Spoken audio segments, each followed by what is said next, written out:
So I watched Generation 1, seasons 1 to 2 of Skins, and this is my thoughts on the characters, the key themes, exploitation of minors, and in general, how this show shaped TV.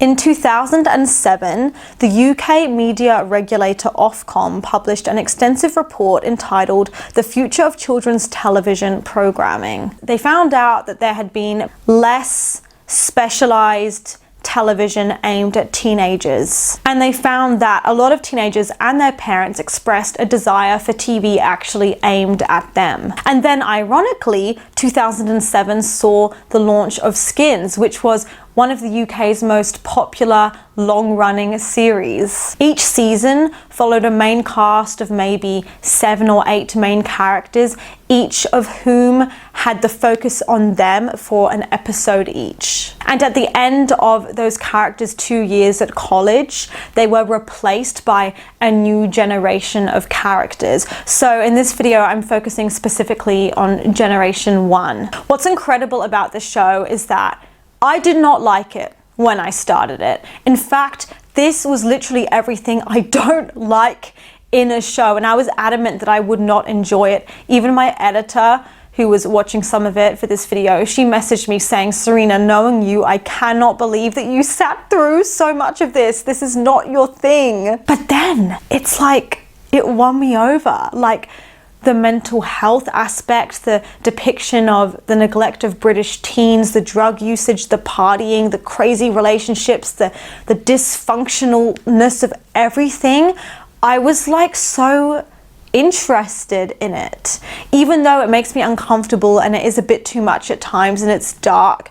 I found that I enjoyed it way more than I enjoyed Euphoria, which kind of has similar vibes. A lot of people actually recently watched Euphoria because it's more modern and not Skins, but let me tell you, Skins walked so Euphoria could run. There's many similarities between the two, and it's obvious that Euphoria took some inspiration, but if you watched my Euphoria videos, because I made a few of them, I made it clear that I thought the show was okay, but it wasn't my favorite thing ever. Like, I wasn't that interested in it, whereas Skins had like a much tighter hold on me and definitely impacted me way more emotionally, I would say. I think the Euphoria characters always look so cool for the most part and edgy, and the aesthetic is so like glamorized and beautiful that I felt a lot more detached from it, whereas the Skins is focused a lot more on the reality of life for these teenagers, and they so often embarrass themselves, and it's kind of gross, but it's more real. The writers of Skins are unafraid to embarrass the characters. For example, Anwar's whole family coming in while he's naked and screaming at him. Like, it's much more real. And it's funny because Euphoria praised itself for being like realistic, but it's so not compared to Skins. Anyone who did go to high school in the UK knows that for the year 11 and 12s, the teachers are a lot more like offhand and they take less responsibility for the kids in general, so the kids can genuinely get away with a lot more. There's less attention on them, and therefore it makes sense to set this kind of show in the kids' final 2 years of school where they can do all this crazy stuff. Skins is more gritty in terms of showing the hard truths and the day-to-day monotony and bleakness of things when life in general is just hard and tough. Whereas Euphoria, again, is more visually stunning, but therefore more glamorized. Like, it feels like you're watching an art show as opposed to something about the reality of high school. It's so funny that everyone was saying that Euphoria is outrageous and dark and, oh, it's so scandalous, all these teenagers like having sex and doing drugs, oh, and this whole moral panic. And I thought the same at the time, and now I've watched Skins and I'm just laughing because you can't even compare the two. Skins is so much darker that Euphoria literally seems tame and innocent in comparison. I feel like the British teen dramas they take it so much further than the American ones. They are so much darker. They really go there. And they address these taboo topics, and after a while, I kind of got into it. Like the mental health aspect of things, the pregnancy and Jal deciding what to do, Chris's parents abandoning him. Like, these are all really real things. And for the most part, the show did a good job of depicting it. And whilst homophobia, like, it was this topic of discussion. And I feel like a lot of these things normally shows wouldn't want to go there. They wouldn't want to talk about it. And by the finale, I was actually becoming attached to these characters that I didn't even like, who earlier I thought they were so annoying. And by the end, I genuinely was so sad when they were all leaving and going their separate ways after school. Like, I literally cried. I was attached to Tony and Sid's friendship, and I was like, what happened to me? Like, I actually care about these characters. So overall, this show was way better than I expected. So thank you guys for telling me to watch it. I know you may be surprised that this is a positive review, like a positive review from me, Serena Skyborn. Yes, I actually liked it. The one issue I have, which I have the same problem with Euphoria, no surprises here, is the sexualization of minors / teenagers or even children.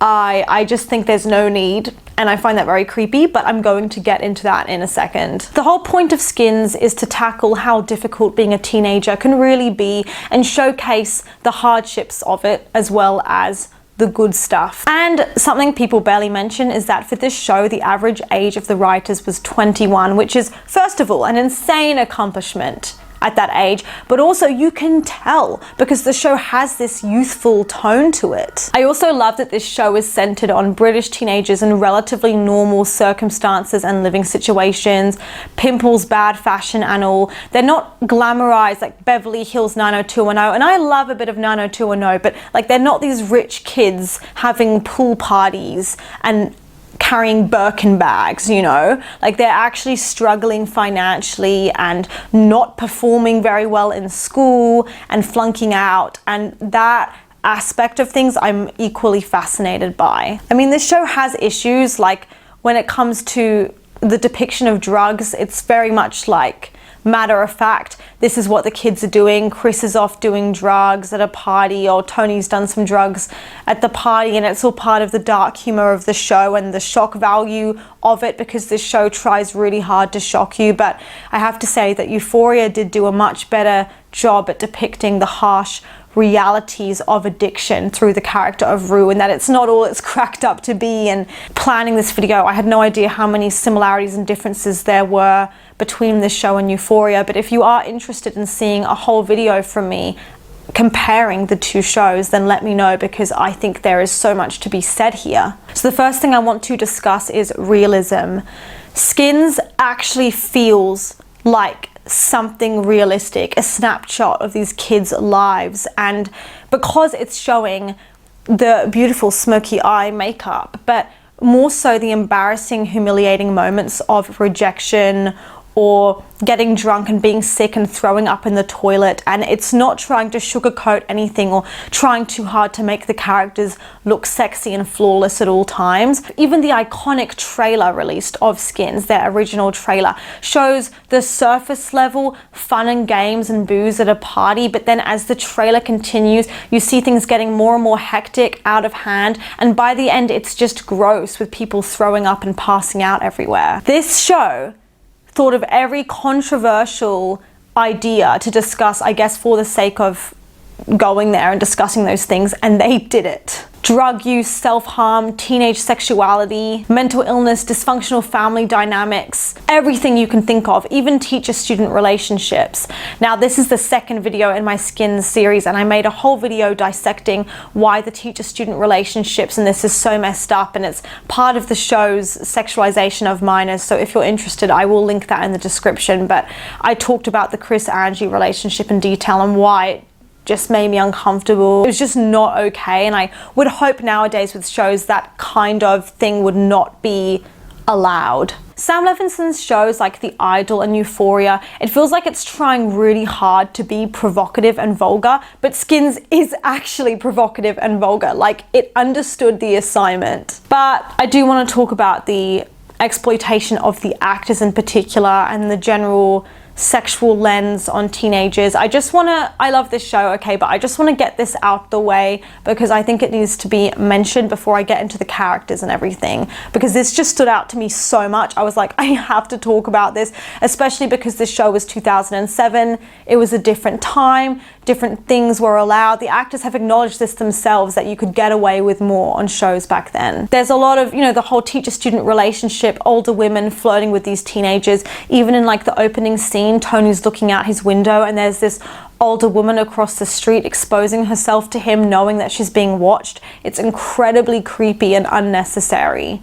Angie flirting with Chris as his teacher because she likes the attention, and then later on pursuing a relationship with him, again contributes to this idea of like sexualizing the teenage characters. But it gets weirder when you consider the age of the actors who are playing these characters. I feel like Effie is the most sexualized female character because some of the shots of her are very voyeuristic, male gazy, or like panning from the bottom up. But it's really bizarre when you consider that the actress when filming those scenes was like 14. So why is the camera there?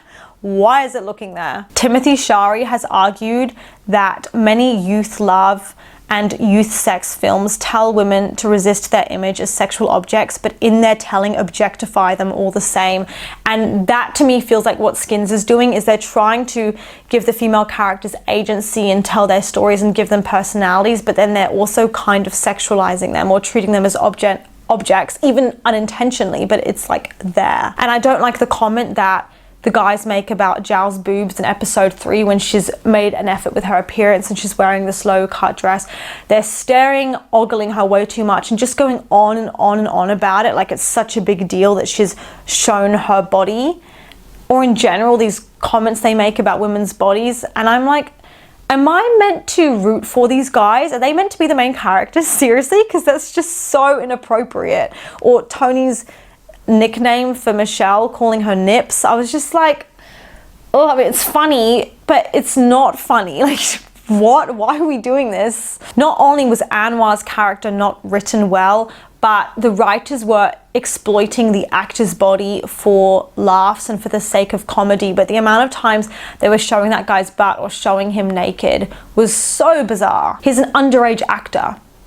Why? Like, he shouldn't even have his clothes off. Kaya, who literally plays Effie in the show, was cast at 14, and she was asked to read for Effie, but she felt discouraged initially because she thought she was too young for the role. In a TikTok video, the actress filmed herself in a voiceover, Kaya Scodelario, and she said, watching Euphoria for the first time, thinking this is crazy for 17-year-olds, then remembering what I was doing at TV at 14. And then the caption, Kaya added, I will always be grateful, but yeah, safeguarding really wasn't a thing back then, ... And then a fan had commented and asked, do you think being on Skins affected your mentality at that age? To which Kaya replied, yes, it was a beautiful time, but also the deep-rooted cause of a lot of my issues now. Still, it gave me the opportunity to do the job I loved. I'm sorry, this poor girl, that's so messed up. Like, I know that obviously it was probably financially a gift and it gave her these opportunities and she loves acting and it was a huge opportunity, and how could she say no? But that's part of the problem. You're giving these actors this great opportunity. They don't want to refuse because they'd be stupid to say no to this once in a lifetime thing. But then they get like exploited and basically forced too far out of their comfort zone, doing scenes or things that are just too adult for what they're emotionally prepared for. Now, April Pearson played Michelle, who's the girlfriend of Effie's older brother Tony in the show. And Laya Lewis played Liv in seasons 5 and 6. And they collaborated together on April Pearson's podcast. And the two women admitted to feeling uncomfortable and unprotected when filming sex scenes for the show. And they acknowledged that they were too young to be stripping off for TV. April said that what she went through was basically universal to all the Skins cast, as she'd spoken to them and they'd agreed with her, because both April and Laya were underage kind of amateur actors, and they're on their first day of set, they're new to it, but they have to immediately film these sex scenes or kissing scenes. Laya said, if you want to pluck children out of the street, which is essentially what they were doing to have this authentic on-screen thing going on, there needs to be a bit more help. Talk through things. It was just a bit too much to be bang, day one, here you are. And April agreed, there's a difference between being officially old enough and mentally old enough. I was having this conversation with my husband and I was saying, I do feel like I was too young. I feel like I wasn't protected. The preparation for what we were going to do. No, nowadays you have an intimacy coordinator as a standard for nude intimate scenes, and that simply wasn't a thing. And that's the difference fundamentally between Skins and Euphoria, is that both deal with like complicated stuff. Both could be sexual, but at least Euphoria had intimacy coordinators, and that's becoming a thing. Whereas, I mean, I don't think Sam Levinson likes intimacy coordinators at all, but he has to have them, right? Whereas with Skins, like, they don't need to have them. So you just kind of have to go along with it, and no one's really checking, like, are you okay? Do you feel comfortable with this? And the whole point of Skins is they were casting newer actors who were fresher on screen because they wanted to have it be really real and gritty.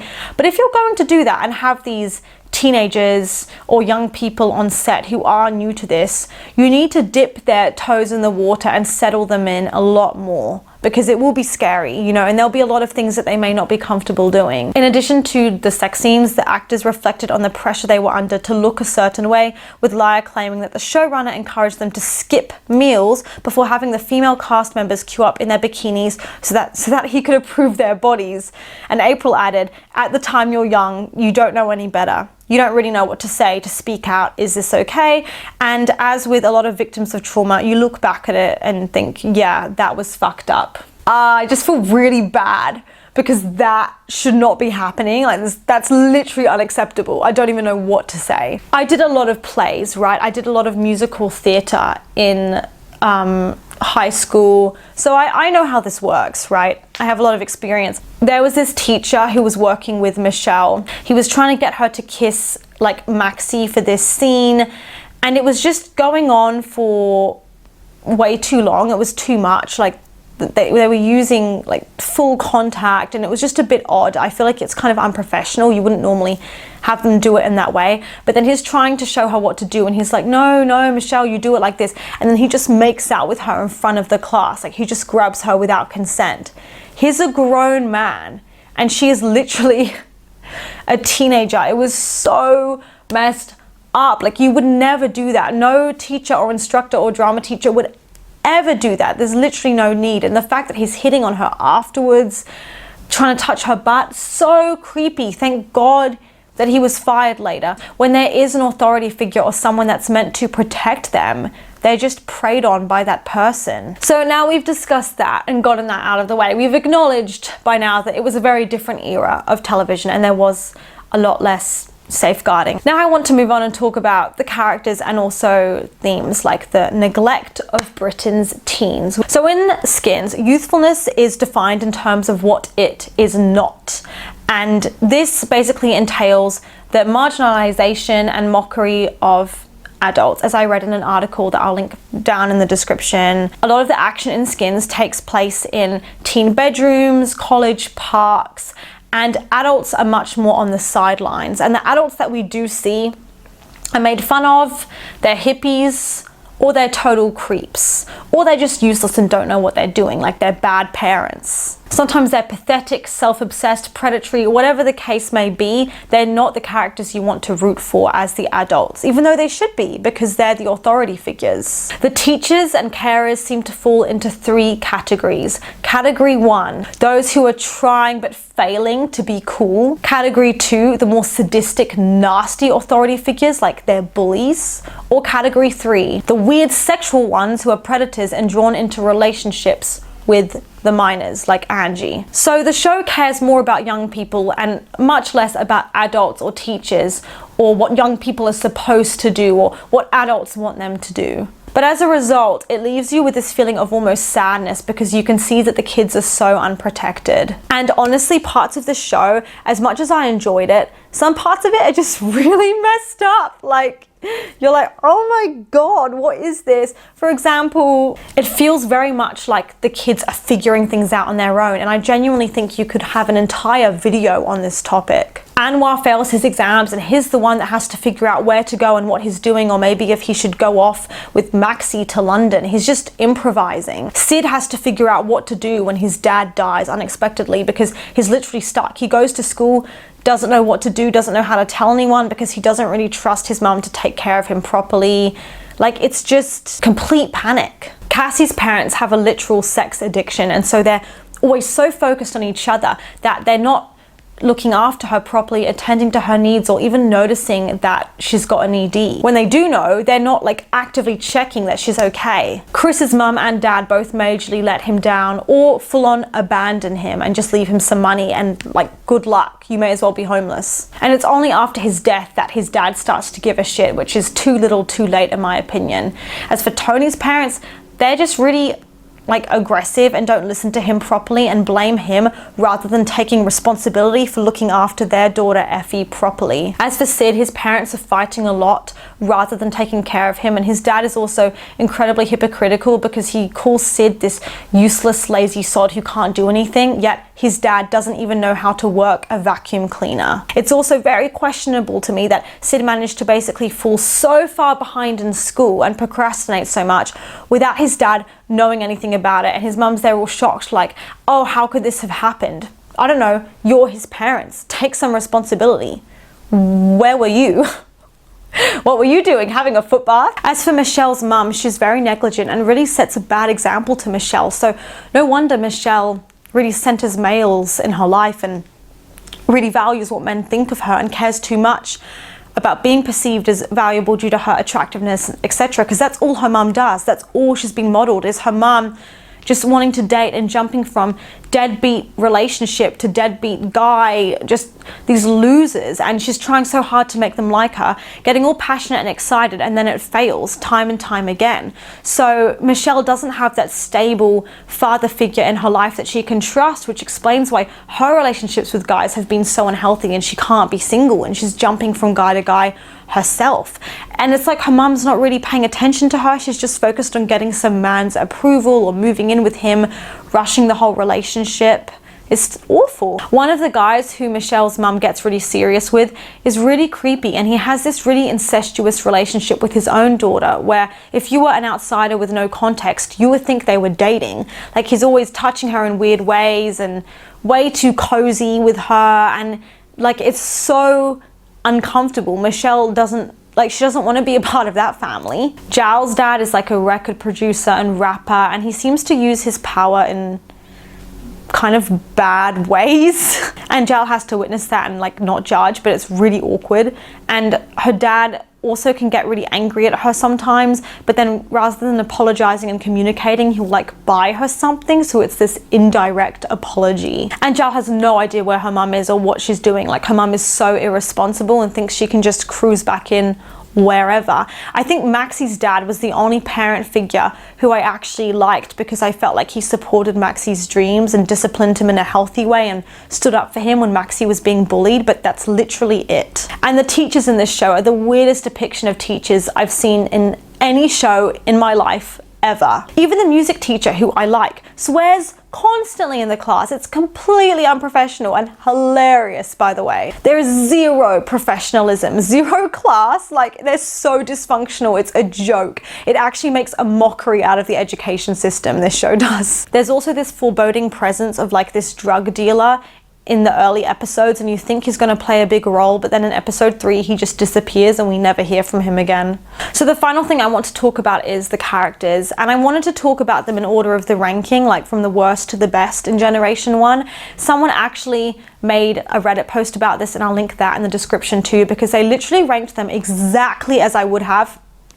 The points I would have made to a T. I swear we're the same person. They could have taken the words out of my mouth, because this is exactly what I think. So we're going to start off with Sketch, who is the worst. She's like a 3 out of 10. So Sketch is for some reason a character in this show, and she has an episode of her own. I don't know why, because she did not need one. And it's so funny that the episode's named after her when she's literally such a loser. I don't know why it was her episode. I do not care about this woman. Like, she has the least screen time out of all the main characters, and I'm like, why did you put her in there at all? She's made far more relevant as well in the finale or at all than she should be.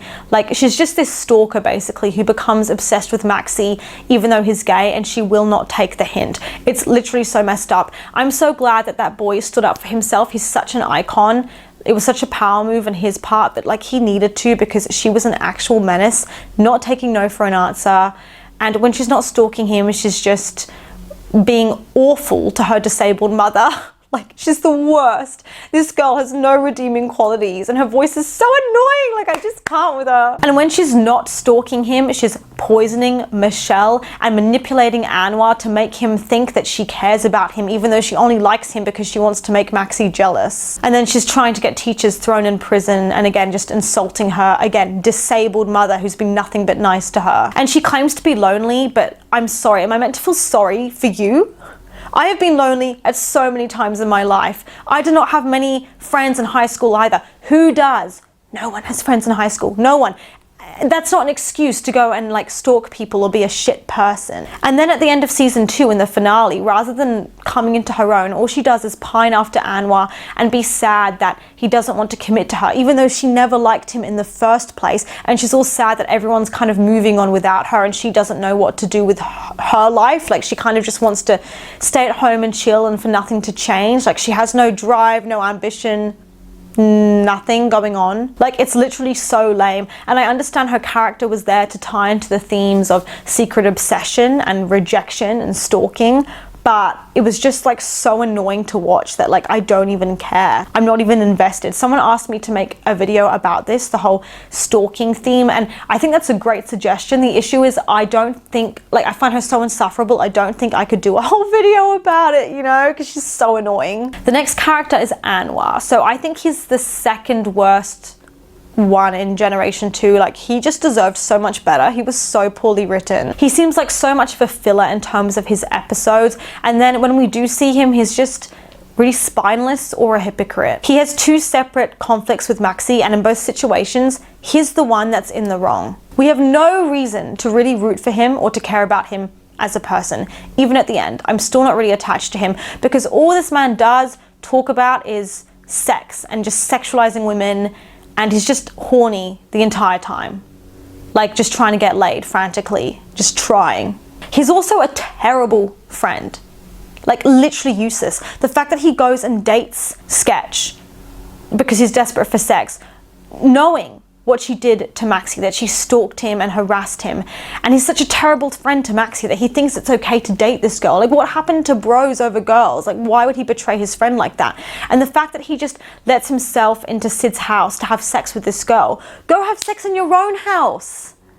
Why are you doing it in Sid's room? He didn't even ask for permission, just sort of let himself in. Go away, Anwar, no one wants you here. Why was he so poorly written? Why did they not invest in him? He's one of the main characters. Like, please do something. Give me something to go on. Give me a reason to like this man. The next character is Michelle, who again, not brilliant, not the worst, but not the best either. I find her boring and a little bit lifeless as a character. I know she's involved in some really key plots, but on her own, as a standalone character, this girl really does not have much to offer. She can be really unfair to Jal at times, like just not good as a friend, and the way she treated Sid was so manipulative. Like, I swear, just kind of using him whenever she felt like it, and she makes me so like irrationally angry at points. I've got a whole video coming about the Sid, Michelle, Tony love triangle because you asked for it. I'm delivering. That'll be on its way in the next few weeks. It's all part of my skin series, so you can keep an eye out for that. But yeah, she is literally such a player and just so selfish and just can't be single. Like, will literally just jump between Sid, Tony, no respect to either of them. I know Tony was a jerk to her in the first season, but you know what? He changed. After that, he was not a jerk. And then she's rejecting him based on thinking that he doesn't love her anymore because he can't get aroused, even though he had a literal accident, had a literal head, brain injury, and she's mocking him for that or judging him. Like, you know what? Girl, you don't deserve to get laid or sleep with anyone if you're going to be that disrespectful. Absolutely not. Not in my books. She's just so, like, vain and self-absorbed that she's like, Tony, like, why aren't you obsessed with me and all over me like you used to be? Like, at points as well, she was really cute and likable. She can legitimately be really funny. And you know, I felt awful for her in the first season. She had no self-respect as well. She was just this pathetic dish rag of a character, pining after Tony, coming back to him no matter what he did. It was actually hilarious how he could do the worst possible thing and she would just be giving him like the love heart eyes. I mean, it was so annoying. I can't. They were in such an abusive relationship though in season 1, I swear. Like, it was actually not okay. They were Euphoria's Maddie and Nate, you know, the OGs, the blueprint. I'm not surprised that in season 2, after his injury, she was convinced that he could never genuinely love her because he treated her so badly in season 1 that the behavior was irredeemable. So even though he had a change of heart and genuinely cared, her self-esteem was so damaged by that point. She'd been so crushed emotionally by that relationship.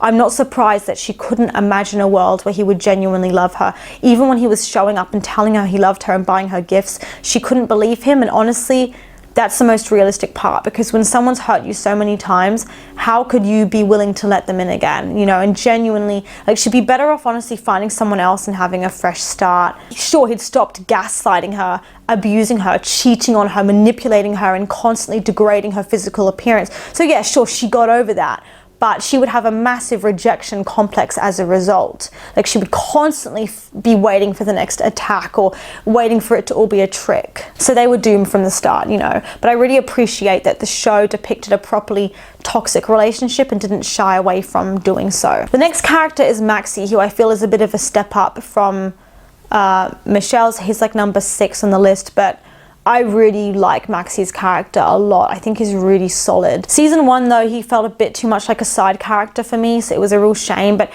in season 2, he really got the limelight and I was just obsessed with him. I think he's wonderful. No one wants to have anything to do with post-accident Tony because they're not really being very good friends, but Maxie is the one that shows up and looks after him and handles those negative emotions and sits with it and doesn't run away. And again, with the way that he handled the stalker situation, he did it in such a mature way by like setting his boundaries. And then when they had to kiss for the play, he was like, I felt nothing. And I was like, oh, such an icon, such an icon. And sure, he could have done with a bit more character development, but overall, loved him. And also I love that he was gay and it wasn't made into like a big deal in terms of him liking guys. He just did. And although they did do the whole like gay bully to lover trope a bit at one point, which I didn't like because I'm so sick of it, but I like that Maxie was not ashamed of who he was, and honestly he is an icon. Okay, number 5 is Cassie. She's a good character, I like her. She's not great, but she's good. But the reason why she's high up in this list is because season 1, Cassie was probably the best character in the show. She just stood out so much, even though I didn't like her in season 2. They really nailed it in season 1. We see her relationship with Sid develop, her mental health issues, her ED, and she was just so sympathetic and so easy to root for and just so mysterious and fascinating. She's also just a really decent person in season 1 and really fun, quirky, cute. But unfortunately, I can't rank her higher because in season 2, it felt like they fundamentally misunderstood what we loved about her character and she really regressed and took a step backwards. Like, her relationship with Sid became needlessly dramatic and complicated and angsty. And she got really toxic, really nasty and just passive aggressive in a way I can't stand in a woman. Like, I find that characteristic so unattractive. Like, I understand that she was hurt because Sid had cheated on her, but the way that she then tried to be all cryptic with Jal and Chris and just wasn't happy for their happiness was so unattractive to me. Like, yeah, I get it, you were hurt in love. Leave those two alone because they actually are happy, and she could have helped more. Like, she knew about Chris's condition. She could have told Jal about it and be more helpful, and she intentionally wasn't. And that's such bitch behavior, you know? Like, she intentionally is giving her nonsensical, vague answers just to mess her around rather than being helpful. What a shit friend, I swear. Like, just so annoying. And when she gets negative, it comes out in every aspect of what she does. And I'm going to talk more about how badly she treats Sid at points in my Cassie character analysis, but at points they were both so bad for each other, because it's like in season 1 he does not see Cassie's value and she deserved better and he's like rejecting her, but then when they get together in season 2 it's like he deserves better because she is like not showing up for him and then just runs away to New York when things get difficult. And I'm going to talk about that in my Cassie video, but it's crazy that people romanticize this couple and think they're really healthy and meant to be, because they totally were not. And she was literally so disrespectful towards the end. And who just ghosts someone and runs off to New York? I know she was struggling, but what the hell? And I also have issues with the way they portrayed her eating disorder. So all of that, including her relationship with Sid, I'm going to discuss later in Cassie's video, so you can expect that. But yeah, at points I didn't love her, like her threatening to kill herself in season 1 and then blaming Sid as being the reason because he rejected her. Like, oh my god, shut up. Everyone has been rejected at some point. Don't go and pin that on someone. And everyone's then acting like it's Sid's fault. Oh, Sid, why weren't you more considerate? Look what you've done now. That is literally the most toxic thing I've ever heard. Her mental health is not his responsibility. That's on her. Like, that's a normal thing for being a teenager. In fact, dating in your 20s is the trenches. Get over it. You like someone, they don't like you back. Yeah, bro, stop taking it so personally. Stop identifying with it. That's the name of the game. Oh my goodness, such a shit show. Okay, so the next character at number 4 is Sid, who I liked so much more than I expected. I think he's brilliant. I mean, at points he was a real jerk with how he treated Cassie in season 1, but overall I really like his character, and I think he's really inherently loyal as a person. Like, he was so loyal to Michelle, and then eventually when he got with Cassie, he was really loyal with her overall, aside from a few like fuck ups, and he really shouldn't have got with Michelle, but the whole thing was so messy. But also a really loyal friend to Tony, even when Tony wasn't treating him well. He's cute and nerdy, but like in an endearing way. I will say though that I didn't like how he always let Cassie down in season 1. Like, he never really noticed her or acknowledged her. And then when he finally did, he didn't really respect her time. Like, he called her to this bar saying he wanted to speak to her. And she arrives, and then because Tony, who treats him like shit, needs him, he just drops Michelle to go and see Tony within, I think, 5 minutes of them being at the bar. And I could not believe that. He literally kisses her and then it's like, oh, I need to go. And then he's like, oh, can you kiss me again? No. Like, not only do you have the audacity to leave the date early, but also then you want her to pretend to be okay with it and give you a little kiss to reassure you? Absolutely not. And I also really don't like how he pursued Michelle without considering the ramifications on Tony. Like, knowing he'd earlier been telling Tony, Michelle's the one for you, Michelle's the one for you, you like Michelle. But then he goes and pursues Michelle. Imagine how confusing that is for Tony, who's just coming out of this head injury and everything and doesn't really understand what's going on. Like, Tony got there first, it's his girlfriend, stay out of it. Okay, so coming in at number 3 is Jal, who I adore. She is one of the most unappreciated and underrated characters in Generation 1. I literally love her so much. She is so much more emotionally grounded and mature than the other characters. It's a joke. She is such a breath of fresh air. She's always there when people need her, even when she's got so much going on and so many responsibilities. Like, who's there for Chris in the hospital? Her. Who's there for Michelle? Not for Michelle. Who's there for Cassie in the hospital after the suicide attempt? Jal. Who's there for Michelle every time Michelle has like a stupid fight with Tony or something? It's always Jal there to pick up the pieces. Who listened to Tony's problems, Sid's, Maxie's in season 2 and gave them advice and helped them? Jal. She's a freaking goddess. And her relationship with Chris is by far the healthiest one in the show, as it brings out this side of both of them where they want to do better. Like, Chris appreciates Jal as a high value woman and is always complimenting her and saying how lucky he is to be with her.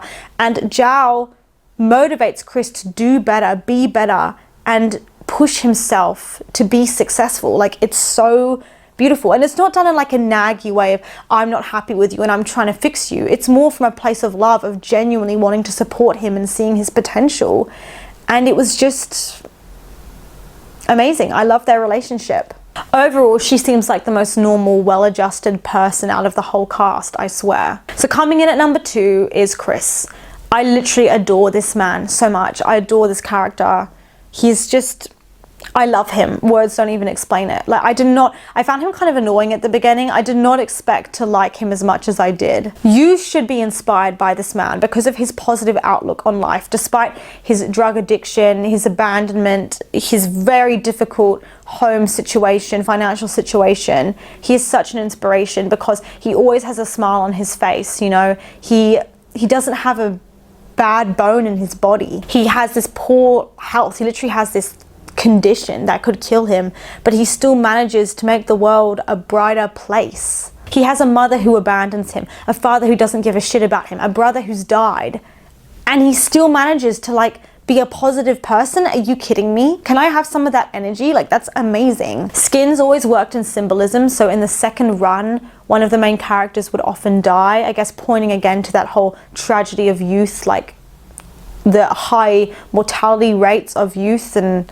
all of those things. But Chris does die in season 2, which was absolutely traumatizing for me. And the one who dies is normally that symbol of like youthful innocence and kindness. But there were like so many signs that Chris was gonna die that went right over my head. Like they foreshadow it in the first episode. Sid questions Tony if Chris and the choir girl had left at the hospital before the car sank, and they both seem kind of skeptical, and it was just implying basically that Chris was going to leave in some way. And the episode, like before he dies, Zhao's going to her audition, and Chris is kind of worried that Zhao doesn't care about him, and he's like, oh, I could die or something and you wouldn't even know. And there's also a scene where he's drunk and he looks at his drink and he says, oh, bubbles, they just go up and up and up and then they disappear. It's basically like symbolic of his life, how things were just starting to get better for him. He gets into this beautiful relationship. He starts actually taking life seriously and working hard, and he's got all this future ahead of him, and then he dies. In series 1, Chris broke the mirror getting out of the wardrobe, and then Tony said 7 years bad luck because the mirror smashed. Like, they planned it from the beginning. It's so obvious. But you know, the reason I love Chris is because he's the funniest character in the show, and I'm like devastated that he left us because he was just amazing. But I'm so glad that everyone stole the funeral car and took it for a joyride and ruined the funeral, because that is exactly what Chris would have done, and he would have been so proud. By the way, I was literally giggling so much when Chris took this real estate job, and he thought the best way to be a real estate agent was just to copy what the other one said word for word, which is obviously like not the best strategy, but I guess he thought you'd learn by copying, by the art of imitation. But the guy had made some joke when they were in this really luxurious place showing people around, or maybe if I could afford a place like this, my wife wouldn't have left me. And you know, everyone had a chuckle. It made sense considering the situation. But then Chris obviously thought that was a really sharp, clever, witty line, and he just took it for himself to say it, but he said it in completely the wrong situation, because he was showing people around this literal dump with rats everywhere and shit all over the place, and then he makes this joke to them like, oh, maybe if I could afford a place like this, my wife wouldn't have left me. And it's just so funny because it's like the most disgusting place ever. Like, it's like you can't even afford that. It's like no one wants it. Oh my god. And I will never shut up about why I love Chris. So coming in at number 1, this was a very hard decision, but I mean, I'm going to talk about Effie later. Don't worry, I'm going to get to her, because to me she's kind of not really a Generation 1 character. But coming in at number 1 is Tony, who is the definition of character development, and I'm shocked by how much he grew on me. Some people said, oh, Tony was always awful and he only changed after the bus hit him because he was forced to change, so it's just his head injury that did it to him and it wasn't authentic character development. But I disagree so much, because the change was happening earlier, even before he was hit by the car. The reason he was hit is because he was on the phone to Michelle trying to tell her that he loved her, and he changed, first of all, when he saw Michelle moving on and realized he genuinely cared about her and he needed to stop treating her like shit, and otherwise, you know, she would actually move on. But also it happened with Effie, his sister, because he saw her in danger and she's the one person that he cares about, and she ended up in a situation in danger because of him. So I think he finally realized the consequences of his actions and how him doing bad things, like, it led to her being in the middle of this revenge plot. And I think he realized, like, oh, this is my karma, is my sister getting hurt. Of course, Tony's an asshole in season 1. His behavior is so incredibly manipulative and abnormal and sadistic, but that's why I loved him. He made the show so good. He is the most manipulative, deranged man in season 1, who literally does everything in his power to treat people like objects and bring them down just to bring them up again, because he enjoys toying with them. Like, he enjoys seeing how far he can push Michelle and see if she'll come back to him again. Even so, like, he enjoys the chess game of seeing how far he can push it, and we see that right from the beginning, from episode 1. But that's what makes him such a good character, and I think I'm going to have a whole video, a whole deep dive into Tony's character, because I really want to talk about this evolution and how he's introduced as like the ringleader from the beginning, and that change because it's fascinating. He went through this accident, he didn't give up, and he teaches us what it's like to be an inspiration, you know, to go through something really difficult and come out on the other side, and he becomes more empathetic and caring and cute, and I love it. And I love that scene at the end at the airport when he's saying goodbye to Sid. It literally made me emotional. 10 out of 10. For me, standout, best character of Generation 1. Now, I was going to include Effie in this ranking, but for me she's slightly different because she kind of continues later on in the show and becomes like the central character of season 3, and she's probably the most famous character in the show, so I'm kind of addressing her as a separate thing. It's weird that she's given that sexy appeal considering she's 14 when the show starts. We see a change throughout the seasons as she goes from this silent, mysterious enigma to someone a bit more open, but apparently that happens even more so in the later seasons. But when asked by Michelle why she doesn't speak, Effie simply doesn't answer because she's really mute in season 1. Like, she doesn't talk, she's quiet the whole time, and then she starts speaking more in season 2 and actually sharing some things. On her blog, she reveals that her parents had wanted to get her a counselor to help with her speech, but it was ineffective. Various people and psychologists who'd studied Effie's character had concluded that she may have had selective mutism, maybe due to the family dysfunctional dynamics, and it was like influencing her. Because it's after Tony's life-threatening accident that she begins speaking again. So maybe it like shocked her into speaking, because she doesn't speak, but there's actually a lot going on in her head. She's proven to be equally manipulative and intelligent like Tony. You just wouldn't know it because she doesn't talk. Her brother snidely remarks that she doesn't fool him, implying that she knows more than she lets on, and also that she's more vulnerable than her aloofness appears, because she was claiming to Tony like, oh, I don't care about anyone, like I don't need anyone's love. She also almost single-handedly mends Tony and Michelle's relationship and Sid and Cassie's, and it literally was so effortless you wouldn't even have noticed that she'd done it. My guess would be that over time, like the parents yelling and being so dominating, the father not being able to shut up kind of wore her down, and the only power she can have is by not engaging, because if she engages with them, that's like inviting them to criticize her. If she just disengages, she's not giving anyone her power, she's not giving them a reaction, and she's not also giving away her position by revealing like her stance on things, so she's just remaining mysterious. She's a cultural icon, and a lot of teenagers really wanted to be her when they grew up, but in retrospect the trouble with her is that maybe they went a bit too far with that whole mental illness is sexy, or like being mysterious is sexy stance, rather than showing that all this stuff was going on under the surface, all this depression or anxiety or whatever the case may be. She's the angsty cool girl, but she remained that too long before we were exposed to the reality of what she was going through in the later seasons. So it makes it unintentionally, I think, seem almost cool or appealing, like this whole femme fatale thing, but it's actually not cool. Over the next few weeks I should have my Cassie analysis coming, these other videos. I'm so excited, stay tuned. I'm just focusing on Skin's content for the next few weeks, so I hope you guys are looking forward to it as much as I am. I've got so many, dozens of pages of notes, so I would really appreciate you giving this video a thumbs up. There's so much here to dissect. I love you guys, and I hope you're having an amazing day, and I will see you for the next video. Mwah.